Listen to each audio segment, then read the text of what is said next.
Bonjour à toutes et tous et bienvenue dans cette capsule vidéo qui vous présente un survol du cours que je donnerai au second semestre 2022 à l'UDA. Il concerne le symbole au XVIIe et XVIIIe siècle. Alors, on a tendance à mépriser en quelque sorte le symbole par rapport aux techniques modernes en considérant que c'est un langage désuet, réservé aux initiés, aux sciences occultes, alors qu'en fait, c'est un langage analogique développé par notre cerveau pour traiter rapidement et efficacement une information.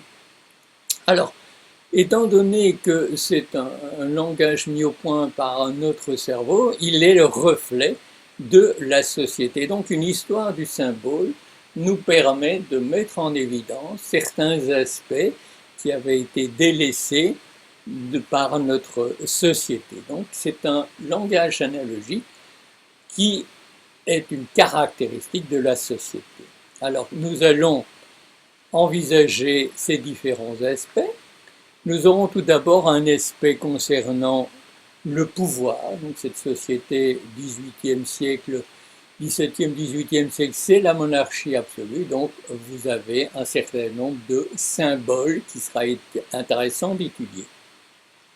Vous aurez aussi l'art des jardins dans ce monde de la monarchie absolue. Le jardin signifie l'ordre que l'on peut mettre dans cette nature qui est en principe que l'on considère comme étant chaotique, et on permet de mettre de l'ordre par la technique du jardin.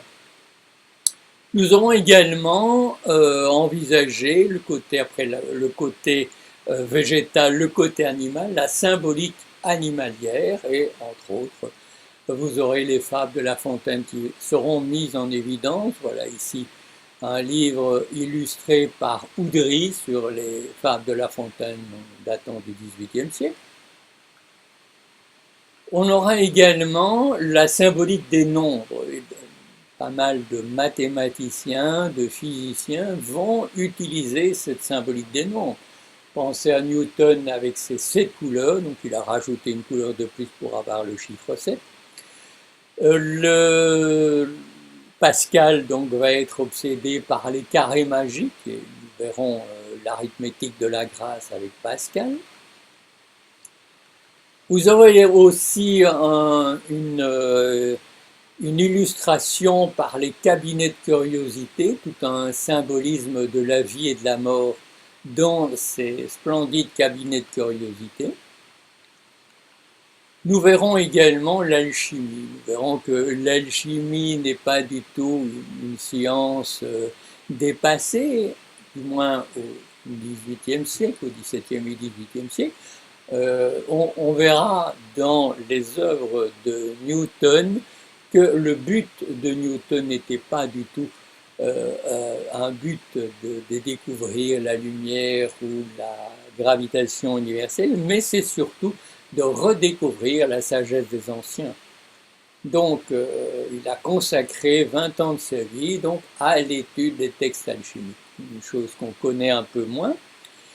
De même, l'autre grand mathématicien, Leibniz, est également un féru d'alchimie. Nous verrons donc le langage et le symbolisme alchimique comme étant une des pièces maîtresses de ce siècle. Et ensuite, nous aurons des sociétés secrètes qui vont s'établir, et nous en verrons deux essentielles, qui est la franc-maçonnerie et qui sont les Rose-Croix.